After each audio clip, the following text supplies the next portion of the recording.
प्रिय विद्यार्थियों एवं मित्रों, नमस्कार। मोहन हिंदी वाटिका में आपका स्वागत है।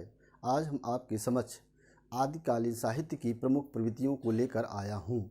आदिकालीन साहित्य की प्रवृत्तियाँ उपलब्ध साहित्य में तदयुगीन परिस्थितियों के संदर्भ में हमें देखना चाहिए। उस समय की जो परिस्थिति थी, काल वातावरण था, राजनीतिक स्थिति थी, राजाओं की स्थिति थी आदि, उनके संदर्भ में देखेंगे। चूँकि आदिकाल में रासो साहित्य प्रचुर मात्रा में लिखा गया, अतः रासो साहित्य की जो मूल प्रवृत्तियाँ होंगी वही आदिकालीन साहित्य की प्रवृत्तियाँ होंगी। इसके अंतर्गत हम निम्न शीर्षकों का अध्ययन करेंगे। यानी आदिकालीन साहित्य की प्रमुख प्रवृत्तियाँ इस प्रकार हैं: ऐतिहासिकता का अभाव, प्रामाणिकता का संदेह, युद्धों का सजीव वर्णन, कल्पना की प्रचुरता या कल्पना की प्रधानता, डिंगल पिंगल शैली का प्रयोग, अलंकारों का समुचित समावेश, छंदों की विविधता का प्रयोग, राष्ट्रीयता का अभाव। इन शीर्षकों के अंतर्गत हम इसका अध्ययन करेंगे। अब हम अध्ययन करेंगे ऐतिहासिकता का अभाव।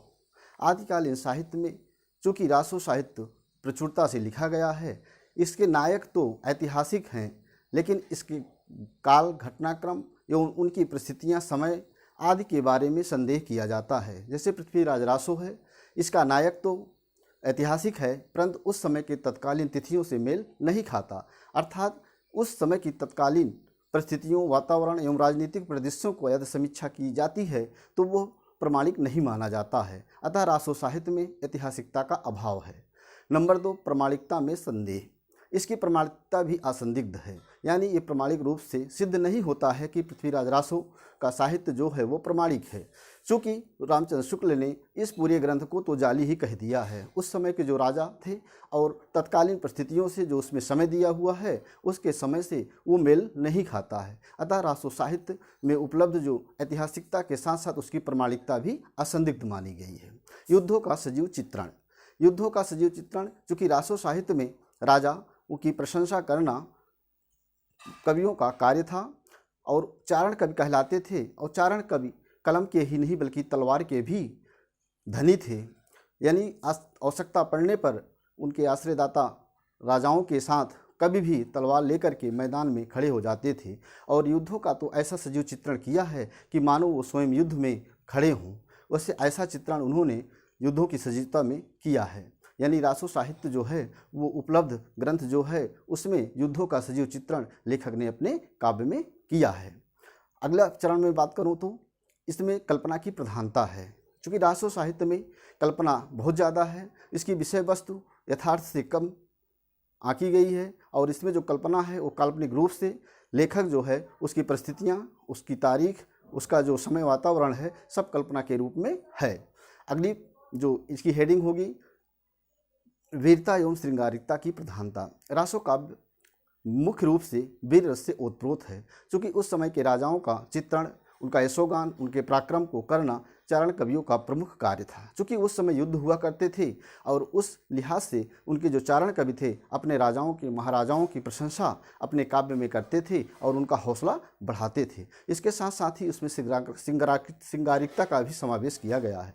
उस समय नायिकाओं का अपहरण, युद्ध, लड़कियों के लिए युद्ध का, राजकुमारियों के लिए युद्ध होना स्वाभाविक था। अतः उनके युद्ध के साथ साथ उनके सौंदर्य का वर्णन भी उसमें किया गया है। वह संधि का चित्रण, ऋतु का चित्रण आदि, उनकी श्रृंगारिकता, उनके सौंदर्य, उनके रूप का चित्रण रासो साहित्य में प्रचुर मात्रा में मिलता है। अगली हेडिंग देखेंगे हम।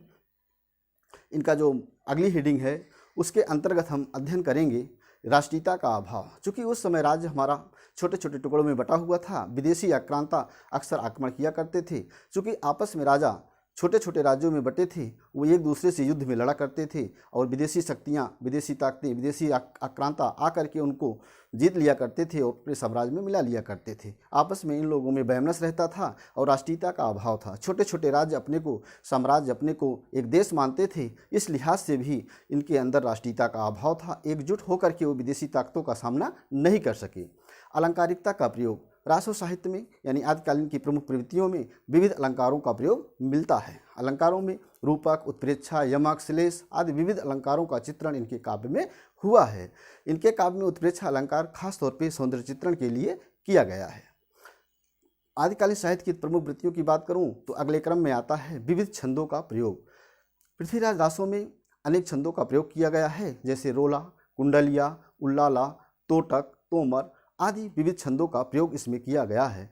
आचार्य रामचंद्र शुक्ल ने छंदों की विविधता के कारण पृथ्वीराज रासो को छंदों का अजायब घर तथा इसके लेखक पृथ्वीराज को छंदों का सम्राट कहा है। इसकी छंदों की विविधता इसकी एक अलग विशेषता है, जो उस समय के पूर्ववर्ती और परिवर्ती काव्य में देखने को नहीं मिलती।